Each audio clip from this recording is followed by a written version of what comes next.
할렐루야. 우리 귀하고 복된 우리 부활주일에 우리 예배 자리에 나오신 성도님들을 예수님 이름으로 환영하고 축복합니다. 우리 곁에 계신 분들과 우리 더욱더 환한 표정으로 우리 두 손 들면서 인사하겠습니다. 예수님 부활하셨습니다. 예수님 부활하셨습니다. 한 번 더 인사하겠습니다. 예수님 승리하셨습니다. 예수님 승리하셨습니다. 아멘이시죠? 예수님 부활하셨습니다. 예수님 승리하셨습니다. 이것이 우리와 무슨 상관이 있습니까? 예수님 부활은 우리의 부활을 가르쳐 주는 것이고, 예수님의 승리는 믿는 저와 여러분의 승리인 것이죠. 아멘이시죠? 믿음으로 선포하면 그 선포의 말씀이 실제가 되는 크신 은혜를 우리가 맛보며 나아갈 수 있을 줄 믿습니다. 예수님의 십자가와 부활은 기독교 신앙의 핵심 가치이죠. 성도를 성도되게 하고 교회를 교회되게 하는 본질, 그 근거가 무엇입니까? 부활신앙입니다. 죽음을 이기신 예수님의 승리, 믿는 우리의 승리입니다. 특별히 오늘 오후 1시 30분에 식사를 마치고 이 자리에 모여서 함께 기도하고 지역 봉사를 위해서 우리가 지역을 섬기고자 합니다. 여러분 그 시간을 꼭 기억하셨다가 함께 모여주셔서 우리 부활에 승리케 하시는 주님을 기뻐하며 지역을 섬기고 부활의 복된 소식을 전하는 그런 은혜의 사역에 여러분 많이 참여해 주시길 바랍니다. 우리 곁에 계신 분들과 다시 한번 이렇게 인사하겠습니다. 하나님께서 지키시고 도우십니다. 하나님께서 지키시고 도우십니다. 아멘이시죠? 우리를 얼마나 지키시고 보호하기 위해서 예수님을 이 땅 가운데 보내어 주시고 그 핏값으로 우리를 구원하여 주시고 자녀 삼아주지 않으셨습니까? 그 은혜 가운데 우리가 살아갈 수 있다는 것이 무엇과도 바꿀 수 없는 참된 복이라는 것을 잊지 않기를 간절히 소망합니다. 구원함을 입었다라는 거, 이 하나로만도 우리는 갚을 수 없는 주의 은혜와 사랑을 받은 자이죠. 아멘이시죠? 결코 주의 구원의 복을 놓치지 않는 저와 여러분이 되기를 예수님의 이름으로 축원합니다. 부활하신 예수님을 제일 먼저 만난 자가 누구입니까? 여인들이죠. 부활하실 예수님을 기대하고 찾아간 것은 아닙니다. 예수님의 그 시신을 수습하기 위해서 찾아간 것인데, 그곳에 가니까 어떻게 됩니까? 커다란 돌이 굴러져 있고 예수님의 시신은 온데간데 없는 것이죠. 낙심하고 있는 저들에게 예수님께서 부활하셨다는 그 소식을 천사를 통해 알게 되고, 그 기쁨의 소식을 전하기 위해서 달려가다가 부활하신 예수님을 만나게 되는 것이죠. 예수님께서 저들에게 뭘 말씀하셨습니까? 내가 갈릴리로 갈 것이다. 그곳에서 제자들을 만나기를 기뻐하는 것을 우리에게 말씀하는 것이죠. 그리고 오늘 본문 16절이 어떻게 말씀이 시작되고 있습니까? 16절의 말씀 같이 보겠습니다. 11 제자가 갈릴리에서 가서 예수께서 지시하는 산에 이르러. 아멘. 예수님의 제자들이 지금 갈릴리의 한 산에 모였다라는 것이죠. 이곳이 어떠한 산입니까? 예수님께서 지시하신 산, 내가 갈릴리로 갈 거다. 그곳이 어떠한 곳인지를 알려주셨고 그곳에 제자들이 모였다라는 것을 우리가 볼 수 있습니다. 예수님의 부활을 목격한 여인들, 부활의 소식을 전하는 천사들의 메시지를 들었던 여인들은 급히 제자들에게 뛰어나서 예수님의 부활의 소식을 전하였고 갈릴리에서 만날 것을 말씀해 주었습니다. 그런데 16절의 말씀을 보니까 우리는 두 가지의 사실을 알 수 있습니다. 먼저는 예수님의 제자가 몇 명입니까? 11명으로 기록되어 있죠. 누가 빠져버린 겁니까? 가룟 유다. 그는 예수님의 제자로 택함받았던 인물이죠. 시작이 너무나 좋았습니다. 그런데 끝맺음은 그렇게 좋지 못했습니다. 우리도 마찬가지 아닙니까? 시작은 잘했지만 그런데 끝맺음을 잘 못하는 경우도 우리 가운데 있을 것이죠. 유다는 사단의 유혹에 빠져서 예수님을 팔게 되었고 돌이킬 수 있는 기회도 물론 있었음에도 불구하고 끝까지 고집하다가 스스로 자신의 생명을 끊어버렸습니다.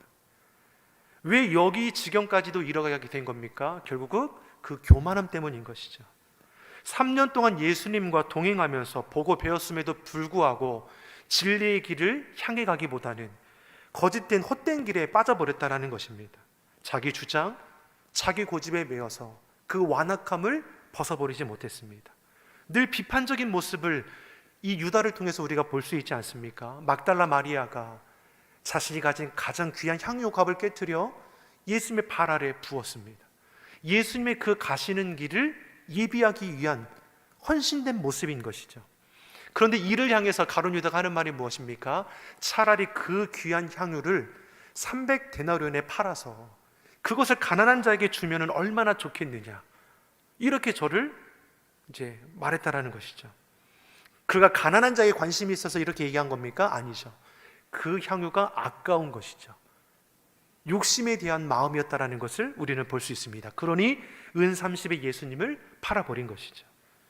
이처럼 부활하신 예수님을 만나는 자리에 제자 11명이 모였습니다. 성전이 있는 예루살렘에 모인 것이 아니죠.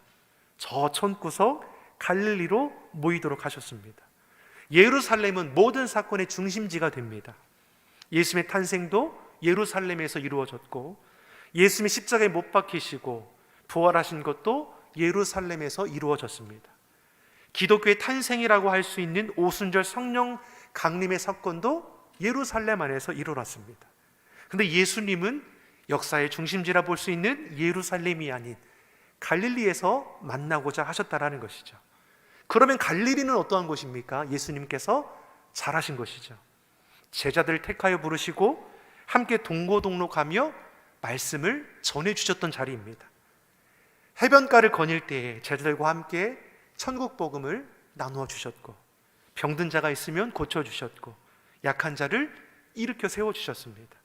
이곳에서 제자들을 다시 만나게 되는 것이죠. 자신들이 부름을 받았던 첫 사명, 첫 사랑의 그 장소에서 주님이 다시 자신들을 부르신 것입니다. 처음에 이들을 불렀을 때 제자들은 아무것도 모르는 상태였습니다.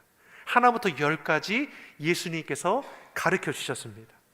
그 과정 가운데 이들은 실수도 하고 넘어지기도 하고 실패도 하고 또 흩어져서 도망하기도 했습니다. 그리고 두 번째, 자신들을 예수님께서 불러주시는 것이죠. 부활하신 예수님을 직접 만난 여인들을 통해서 예수님께서 갈릴리에 만나자고 하신다는 그 소식을 듣고 제자들이 갈릴리 지시하는 곳으로 다 모여들었습니다. 그리고 나서 먼저 예수님께서 그 자리에 계시는 것을 보고 17절에 고백되어지는 것이 무엇입니까? 17절의 말씀을 같이 보겠습니다.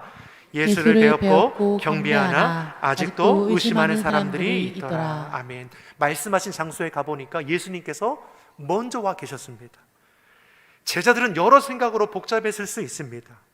예수님께서 십자가에 달리시기 전에 이미 세 차례나 십자가에서 내가 죽게 될 것과 3일 만에 부활하실 것에 대한 약속의 말씀을 전해 주었음에도 불구하고 예수님 곁을 지켜냈던 제자들이 없었다라는 것이죠. 무엇보다 예수님께서 죽음을 이기고 다시 사셨다라는 것을 생각조차 하지 못하고 뿔뿔이 흩어지지 않았습니까? 그러니 예수님 만나기 전의 생활로 돌아갔던 제자들도 있었다라는 것이죠. 그런데 부활의 소식을 전해 듣고 나니까 그 분위기가 심상치 않은 것이죠. 한 사람 한 사람이 예수님께서 말씀하신 갈릴리 한 곳에 모여지게 되었습니다. 그리고 먼저 와 계신 부활하신 예수님을 이 제자들이 지금 대면하게 되는 것이죠. 사랑하는 성도 여러분, 우리 주님 어떠한 주님이십니까? 살아계시는, 역사하시는 우리 주님이십니다. 지금도 주님은 우리 가운데 살아 역사하시는 분이시죠. 우리의 신앙은 어떤 신앙이 되어야 합니까? 살아있는 신앙, 생동하는 신앙이 되어야 하는 것이죠. 17절의 말씀을 보면 예수를 만났을 때 제자들에게 두 가지의 반응을 우리가 볼 수 있었습니다. 먼저는 예수님을 배웠고 경배했다라고 했습니다. 여인들이 부활하신 주님을 처음 만났을 때 어떻게 했습니까? 땅에 엎드려서, 그 발 아래 엎드려서 예수님의 발을 붙잡고 경배했다라고 했습니다. 이것처럼 제자들도 부활하신 예수님을 목격하는 그 순간에 상상할 수 없는 감격과 기적의 현장 앞에 무릎을 꿇고 경배할 수밖에 없었다라는 것이죠. 주님은 어떠한 분이십니까? 경배받기에 합당하신 만왕의 왕이시죠. 유일한 경배의 대상은 오직 우리 주님이십니다. 여러분, 세상 헛된 것들을 여러분 의지하고 경배하는 자가 되지 마십시오. 물질에 쫓기는 자가 되지 마십시오. 세상 권세에 휘둘리는 자리가 되지 마십시오. 사람의 말 한마디에 시선 하나하나에 여러분이 흔들리고 낙심되는 것이 아니라 우리가 믿고 의지할 대상은 오직 예수 그리스도, 주님 한 분밖에 없는 것이죠. 죽음을 이기시고 승리하신 예수님, 저들 입에서 감사와 감격이, 경배가 나오는 것입니다. 그런데 경배하는 제자만 있었느냐? 그렇지 않죠. 어떤 제자가 있었다라고 말씀합니까? 의심하는 제자도 있었다라는 것이죠. 부활하신 예수님을 눈앞에 보고도 의심하는 마음이 여전히 남아있다라는 것이죠. 부활하신 주님을 직접 목격함에도 진리를 거부하는 자들이 있는 것이죠. 기적과 부활을 보면서도 믿지 않으려고 작정하는 이들이 있는 겁니다. 사람들이 주님을 알지 못하는 자들이 막연하게 주님을 의심하는 겁니까? 주님을 알지 못하니까 거부하는 것입니까? 그 마음에는 무엇입니까? 완악함이 있는 것이죠. 아무리 진리를 가르쳐 주어도 주의 살아계심의 그 증거가 자신의 눈앞에 펼쳐 보일지라도 거부하는 겁니다. 이것이 불신앙인 것이죠.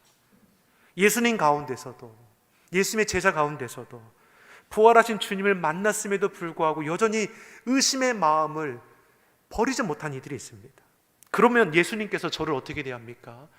너는 여전히 의심의 마음이 있느냐? 책망하시고 꿀밤 주시고 저기 한 바퀴 돌고 오라고 그렇게 하십니까? 아니죠. 오히려 예수님께서는 오늘 말씀을 보면은 명령하시는 것을 볼 수 있습니다. 우리는 여기서 예수님은 우리의 어떤 허물과 실수와 부족함이 있더라도 우리를 책망하시는 거냐? 그렇지 아니하시고 용서하실 뿐만 아니라 우리의 부족함과 허물과 그 실수까지도 선용하시는 분임을 우리는 알 수 있는 것이죠. 이러한 제자들이 확연히 바뀌어지는 때가 옵니다. 그때가 언제라고 성경이 기록합니까? 오순절 성령의 강림의 사건을 경험한 때입니다. 겁을 내고 도망갔던 제자들, 부활하신 예수님을 대면하고도 여전히 의심의 마음을 벗어버리지 못하는 제자들, 이들이 성령의 충만하심 가운데 새 사람을 잊게 되는 것이죠. 부활의 증인이 되었고 복음 전도의 사명을 생명 다해 감당하는 것을 볼 수 있습니다. 이처럼 예수님은 현재 부족한 제자들의 그 모습을 보시고 책망하는 것이 아니라 저들 가운데 역사하실 성령의 충만하심을 입어 생명을 다해 복음을 증거할 제자들의 그 모습까지도 보고 계셨다라는 것이죠. 다시 말해 여러분, 우리에게는 소망이 없습니다. 하지만 우리 안에 역사하시는 성령님을 통해서 우리를 소망 가운데 이끌어 가심을 믿습니다. 믿음이 부족하더라도, 의심된 마음이 있더라도 주님은 우리를 결코 포기하지 아니하시죠. 우리가 연약하니까 주님 왜 나를 이렇게 홀로 버려두십니까? 내 연약함의 모습이 드러나는 것이지 주님은 우리를 홀로 버려두지 아니하시죠. 오히려 성령의 능력으로 우리를 옷 입혀주셔서 우리의 눈을 밝히 보여주셔서 우리를 향한 하나님의 선하신 뜻과 계획하심이 무엇인지를 우리가 발견하기 원하는 것이죠. 마음의 눈을 닫아버리니까, 지혜의 뜻을 붙들지 않으니까 우리가 오해하고 낙심하는 거 아니겠습니까? 우리를 향한 하나님의 선하신 계획하심은 분명합니다. 재앙이 아니라 평안이고 장래의 소망을 주기 위함입니다. 저와 여러분이 부활의 주님을 인격적으로 만남을 통하여 평생의 부활신앙, 부활소망으로 이 땅 가운데 거룩히 구별되게 살아갈 수 있기를 예수님의 이름으로 축원합니다. 예수님은 갈릴리에서 제자들을 만나주셔서 저들에게 세 가지 말씀을 지금 전해주는 걸 볼 수 있습니다. 먼저는 18절에 무엇을 우리에게 알게 하고 계십니까? 같이 보겠습니다. 예수께서 나와 말씀하여 이르시되 하늘과 땅의 모든 권세를 내게 주셨으니, 예수님은 제일 먼저 저들에게 뭘 말씀합니까? 하늘과 땅의 모든 권세를 내게 주셨으니. 우리 주님은 어떠한 분이십니까? 하늘과 땅의 모든 권세를 가지신 분이시죠. 우리는 그분을 가리켜 만왕의 왕이라 고백합니다. 그리고 두 번째로 하늘과 땅의 권세를 가지신 만왕의 왕이 되시는 예수님께서 그 사역을 믿는 자에게 위임하시는 것을 우리에게 말씀하고 계시죠. 19절 20절의 말씀 같이 읽어보겠습니다. 그러므로 너희는 가서 모든 민족을 제자로 삼아 내가 너희에게 분부한 모든 것을 가르쳐 지키게 하라. 볼지어다 내가 세상 끝날까지 너희와 항상 함께 있으리라 하시니라. 아멘. 하늘과 땅의 권세를 가진 예수님께서 자신이 이 땅 가운데 행하신 그 사역을 지금 제자들에게, 믿는 자들에게 위임해 주시는 것이죠. 정확히는 위임보다는 명령에 가깝습니다. 가서 모든 민족을 제자 삼아 세례를 베풀고 분부한 모든 것을 가르쳐 지키게 하라. 하나님은 우리에게 뭘 하십니까? 말씀하시죠. 명령하십니다. 그 말씀대로 행하시는 분이 누구십니까? 우리 하나님이시죠. 중요하고도 엄청난 명령이 예수님의 입술을 통해서 지금 선언되고 있습니다. 우리는 이걸 가리켜 지상 최대의 명령이라 말하지 않습니까? 부활하신 예수님을 대면하면서도 의심하고 있는 제자들이 있음에도 불구하고 저들에게 뭘 명령하십니까? 지상 최대의 명령을 저들에게 지금 부여해 주고 있는 것이죠. 11명의 제자들, 때로는 비겁했기도 했고 변덕도 많았고 앞에서는 큰 소리 쳤지만 뒤에서는 딴짓하던 이들, 그러한 이들에게 하나님께서는, 주님은 엄청난 명령을 지금 허락하고 계시는 것이죠. 다시 말해 말씀하신 하나님께서 말씀을 준행하는 일을 통해서 이루실 것이라는 것이죠. 사랑하는 성도 여러분, 우리가 하나님의 말씀을 이루어가는 거 아닙니다. 우리 하나님께서 그 약속의 말씀을 이루도록 우리를 이끌어 가시는 것이죠. 다시 말해 주신 약속의 말씀을 내게 주신 말씀으로 아멘으로 선포하고 그 말씀을 준행하여 나가는 그 삶의 자리를 통해서 그 말씀이 능력이고 실제가 되는 것을 우리에게 경험하게 하실 것입니다. 성령 충만함을 입은 제자들이 주의 말씀을 따라 가서 모든 민족을 제자로 삼아 성령으로 세례를 베풀고 분부한 모든 것을 가르쳐 지키게 했을 때 그 가는 곳마다 병든 자들이 고침을 받고 귀신 들린 자들이 내어 쫓기는 놀라운 성령의 역사가 이루어나지 않았습니까? 제자들이 능력이 있었습니까? 아닙니다. 하나님 말씀 따라 선포하며 그 말씀을 지켜 행하는 자리는 주님께서 약속을 이루어가는 능력의 자리가 되는 것이죠. 우리 삶의 자리도 동일합니다. 내게 주신 약속의 말씀 내가 아멘으로 받고 그 말씀을 믿음으로 선포할 때 감당할 수 있도록 지혜도 능력도 돕는 자도 더해 주시는 것이죠. 주님은, 우리 하나님은 우리에게 명령하시는 분 아니십니까? 창세기 1장의 말씀을 보면 온 땅을 지으시고 사람을 지으신 후에 주신 말씀이 무엇입니까? 생육하고 번성하여 땅에 충만하라. 땅을 정복하고 바다의 물고기와 하늘의 새와 땅에 움직이는 모든 생물을 다스릴 거라 명령하셨죠. 하나님은 온 우주 만물을 지으셨습니다. 지구의 온갖 동물과 바다의 고기와 하늘의 새와 온갖 육축들을 다 지으셨습니다. 그리고 그것을 다스릴 수 있도록 우리에게 명령하셨습니다. 하나님은 우리에게 창조 세계를 위임해 주셨습니다. 그 명령에 따라 이 땅에 살아가는 우리 모두는 어떠합니까? 생육하고 있지 않습니까? 번성하며 이 땅에 충만하는 것이죠. 땅을 정복하여 다스리는 위치에 서 있습니다. 이는 하나님께서 우리에게 주신 명령이고 위임받은 우리는 그 명령에 따라 지키고 돌볼 책임도 우리 가운데 있다라는 것이죠. 또 두 번째로 예수님을 통해서 우리 주신 명령이 무엇입니까? 새 계명을 너희에게 주노니 서로 사랑해라. 내가 너희를 사랑한 것 같이 너희도 서로 사랑해라. 이것이 우리 기독교의 핵심 가치 아닙니까? 사랑이죠. 기독교에서 사랑을 빼면 남는 게 무엇입니까? 아무것도 없습니다. 하나님께서 우리를 사랑하셔서 독생자 예수님을 이 땅 가운데 보내주셨죠. 예수님께는 죽기까지 우리를 사랑하셔서 십자가에 달려 죽으셨습니다. 사랑 외에 설명할 수 있는 것이 없는 겁니다. 그리고 우리에게 뭘 말씀하는 겁니까? 너희도 그 사랑을 받았으니 그 사랑을 나누는 자가 될 것을 우리에게 명령하시는 것이죠. 서로 사랑하십시오. 사랑할 수 있는 이유는 우리가 바꿀 수 없는 그 크고 놀라운 사랑을 이미 받았기 때문인 것이죠. 죄는 서로 미워하고 대립하게 만들지만 주의 사랑은 어떠합니까? 우리를 연합하도록 이끌어가는 것이죠. 예수님께서 우리의 죄를 대신하여 십자가에 못 박혀 죽으심으로 말미암아 우리가 구원함을 입었습니다. 이것이 십자가의 은혜입니다. 그러나 구원은 십자가로 끝나는 겁니까? 그렇지 않죠. 사망 권세 이기고 부활하심으로 고난의 십자가가 아니라 승리의 십자가임을 우리에게 알게 하셨습니다. 예수님 부활하셨습니다. 예수님의 부활 승리, 믿는 저와 여러분의 부활 승리일 줄 믿습니다. 그러한 우리에게 주시는 명령이 무엇입니까? 가서 제자로 삼고 세례를 베풀고 분부한 모든 것을 가르쳐 지키게 하라.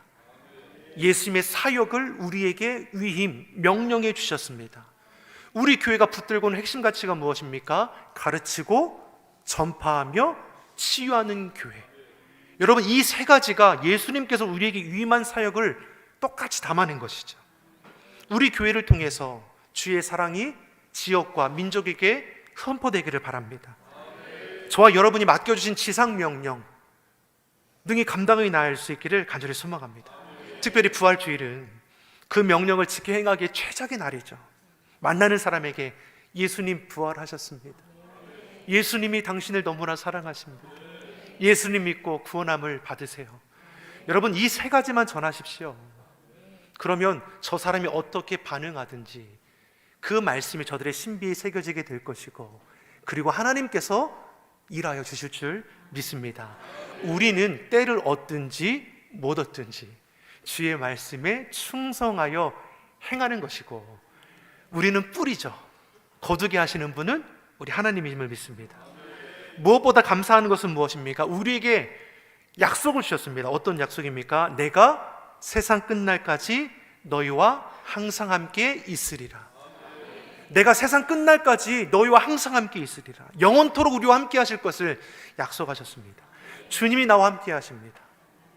주님이 나와 동행하여 주십니다. 여러분, 두려울 것이 있겠습니까? 내가 너와 영원토록 함께하며 그 가는 길을 지켜주실 것을 오늘 약속해 주시는 것이죠. 성경 말씀에 제일 먼저 많이 나오는 것이 무엇입니까? 염려하지 말라는 말씀과 두려워하지 말라는 말씀입니다. 내가 내 하나님이 됨이라. 두려워하지 말라는 것이죠. 내가 너를 버리지도 아니하고 떠나지도 아니하리라. 네가 나의 명령을 지켜 행할 때에 나는 너의 걸음을 끝까지 지켜낼 것이라는 것을 우리에게 선언해 주셨습니다. 건강에 염려가 있느냐? 재정적인 어려움이 있느냐? 네 삶에 돕는 자가 없느냐? 걱정하지 말아라. 네가 믿고 순종하여 나아갈 때 그 가는 길을 내가 어떻게 지키고 도우시는지를 너가 경험하게 될 거다. 건강도 하나님께서 책임져 주십니다. 재정도 돕는 자도 내가 너에게 붙여주리니 우리가 할 것은 무엇입니까? 주님을 신뢰함으로 그 말씀을 지켜 행하는 것이죠. 부활주일, 사망 권세에 이기고 승리하신 예수님, 그 부활의 주님을 우리 삶의 중심에 모시고 우리도 부활신앙, 부활소망으로 주님이 부르시는 그날까지도 내가 하나님의 자녀답게 구별되게 살아갈 수 있기를 예수님의 이름으로 축원합니다. 기도하겠습니다. 좋으신 아버지 하나님, 부활신앙, 부활소망을 가지고 살아가는 주의 성도들이 되게 하여 주시옵소서. 부활의 빛을 우리 삶의 자리에 비추게 하여 주시고 부활의 능력으로 우리의 가정, 우리의 산업, 우리의 자녀들을 새롭게 하여 주시옵소서. 무엇보다 주의 사랑을 우리 삶의 자리에서 나누고 베풀기를 원하오니 내가 너희를 사랑한 것 같이 너희도 서로 사랑하라. 주님의 사랑을 나타내는 증거자여 사랑의 사도로 쓰임받는 우리 모두가 되게 하여 주시옵소서. 사망 것에 이기고 다시 사신 예수 그리스도의 이름으로 기도드립니다. 아멘.